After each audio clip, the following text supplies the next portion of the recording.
প্রচণ্ড এই গরমে অনেকেই কিন্তু বাইরের খাবার খাচ্ছেন। এই গরমে দেখা যায় ক্লান্ত লাগে, অনেক সময় প্রচণ্ড পানি পিপাসা লাগে এবং বাইরে থেকে শরবত কিনে খান।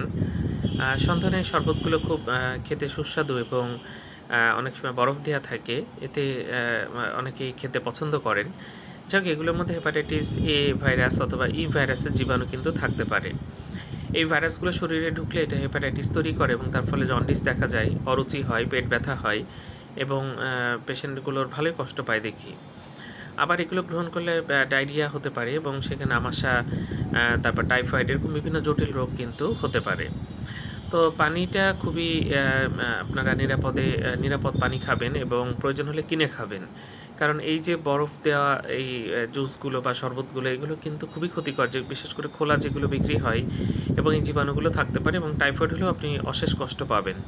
এছাড়া হেপাটাইটিস এ বা ইতে জন্ডিস হতে পারে, তার ফলে বমি ভাব হয়, পেট ব্যথা হয়, অনেক সমস্যা কিন্তু হতে পারে। এছাড়া পাতলা পায়খানা হতে পারে, আমাশা হতে পারে, কলেরা হতে পারে, বিভিন্ন রকম জীবাণু কিন্তু হতে পারে, আমাদের সমস্যা হতে পারে। তাই বাইরের খাবার যত ভালোই লাগুক, এই সময় খাওয়াটা ঠিক হবে না। ধন্যবাদ সবাইকে।